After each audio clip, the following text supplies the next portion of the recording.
पशुपालन, गौपालन, डेयरी एवं देवस्थान मंत्री श्री जोराराम कुमावत ने बुधवार को राशि 94.58 लाख रुपए लागत से बनने वाले राजकीय उच्च प्राथमिक विद्यालय सालरमाला में नवीन विद्यालय भवन का शिलान्यास किया। शिलान्यास कार्यक्रम में आसीन विधायक श्री जब्बर सिंह सांकला ने भी शिरकत की।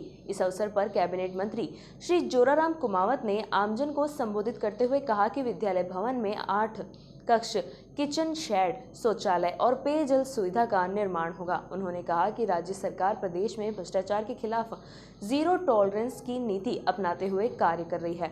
भ्रष्टाचार मुक्त प्रशासन एवं दोषियों के खिलाफ सख्त कार्रवाई राज्य सरकार की प्राथमिकता है।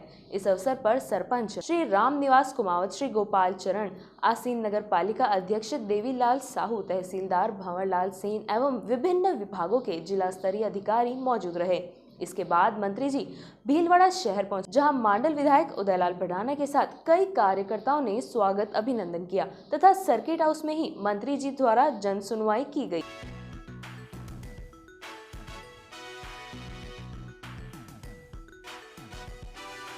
अब लोकसभा चुनाव होने जा रहे हैं, क्या तैयारी भाजपा की?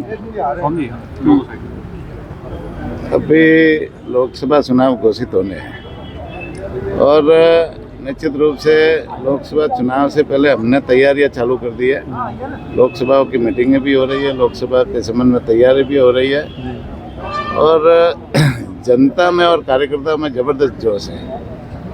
अभी जैसे 22 तारीख को राम जी के मंदिर की प्रतिष्ठा हुई, पूरे देश में राम जी के मंदिर के प्रति लोगों में इतना उत्साह था कि उस दिन 22 तारीख को तो हर गांव, मोहल्ले, हर छोटे से छोटे गांव में भी जैसे उत्सव की तरह मनाया गया।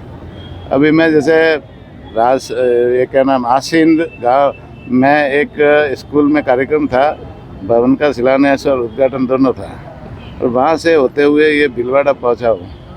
10-15 जगह लोगों ने स्वागत किया और इतना ज़बरदस्त उत्साह है, जनता भी उमड़ रही है और कार्यकर्ता भी उमड़ रही है और मोदी जी के प्रति उनका इतना उत्साह है। निश्चित रूप से लोग आने वाले चुनाव में पूर्ण बहुमत से पूरी 25 की 25 सीटें यहाँ लाएंगे। तो बीजेपी की कोई स्पेशल प्लानिंग है राजस्थान को लेके कि 25 सीटें किस तरीके से है? भारतीय जनता पार्टी हमेशा प्लानिंग से चुनाव लड़ती है और वो प्लानिंग बूथ स्तर तक चल रही है और हर बूथ को मजबूत करके निश्चित रूप से हम चुनाव लड़ेंगे। सर, उत्तराखंड में यूसीसी बिल पेश हुआ, आपकी क्या राय है सर? उत्तराखंड वालों को पूछे, हमारे राजस्थान की बात हमसे करेंगे। एक चीज और, डेयरी के मंत्री है भैया एक भी 5 रुपए का अनुदान और मिड डे मील का पैसा जो है वो काफी टाइम से अटका हुआ है। 5 रुपए का अनुदान जो किसानों को सब्सिडी के रूप में मिलता है और मिड डे मील का जो पाउडर का पैसा है वो भी अटका हुआ है।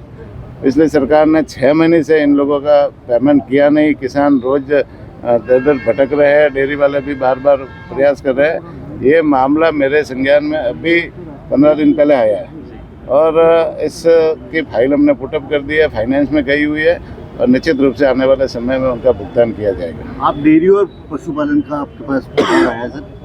कांग्रेस तो डेयरी में हमेशा मजबूत रही है, सहकारिता के चुनाव में हमेशा मजबूती से लड़ी है, पर भाजपा का कहीं इसमें दिखता नहीं है। तो इसकी क्या तैयारी है? इसको लेकर भी आपके कंधे पे जब बड़ी जिम्मेदारी अमित शाह ने, नरेंद्र मोदी ने डाली है, तो इसको लेकर भी कुछ करेंगे?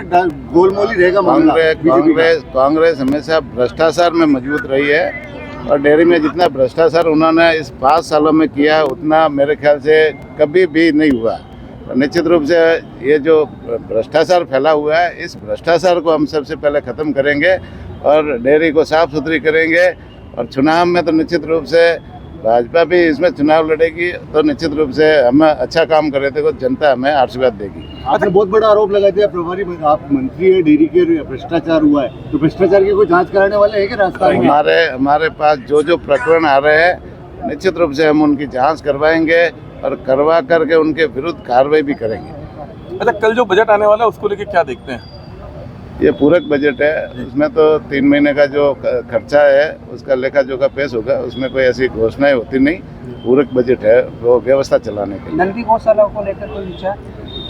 नंदी गौशालाओं के लिए जैसे सरकार की एक योजना है कि हर पंचायत समिति स्तर पे नंदी गौशाला खोलनी है। अभी सरकार ने जैसे इस संबंध में कोई 70-75 गौशालाओं के लिए हमारे पास आवेदन आए थे, उसमें 43 की ऐसी गौशाला खुली है, बाकी लंबित है। और दूसरी जगह भी हम प्रयास करेंगे कि सभी जगह गौशाला, हर पंचायत समिति स्तर पे गौशालाएँ खुले, क्योंकि आज जैसी स्थिति है नंदियों की, गायों की, तो उनको बेसहारा जैसे लोग छोड़ देते हैं, उनका संरक्षण करते नहीं। और हम सबका दायित्व है, सबका, सरकार का भी दायित्व है और आम जन का भी दायित्व है कि हम गायों का और नंदियों का संरक्षण करें। इस संबंध में एक योजना और है जिसमें पंचायत हेडक्वार्टर पर गौशाला खोल रखी है और पंचायत हेडक्वार्टर पे जो गौशाला खुलेगी उसमें 10 लाख रुपए वो संस्था यदि जमा करवाती है तो 90 लाख रुपया सरकार की तरफ से दिया जाएगा। और निश्चित रूप से हम जगह जगह यही आह्वान कर रहे हैं कि भाई आप गौशाला खोलो। जो समाज सेवी है, जो गो भक्त है, उनसे भी हम आह्वान कर रहे हैं कि भाई आप अपनी पंचायत स्तर पे संस्थाएं खोलें, रजिस्टर कराएं, उसके लिए आवेदन करें, हम उसमें पूरी मदद करेंगे। सरकार की तरफ से जो पैसा है वो हम देंगे। डेयरी मंत्री हैं आप, और डेयरी की जो इस समय चल रही है पूरे राजस्थान में जितनी डेयरियाँ चल रही है, सब संविदा कर्मियों की बैसाखी पर चल रही है।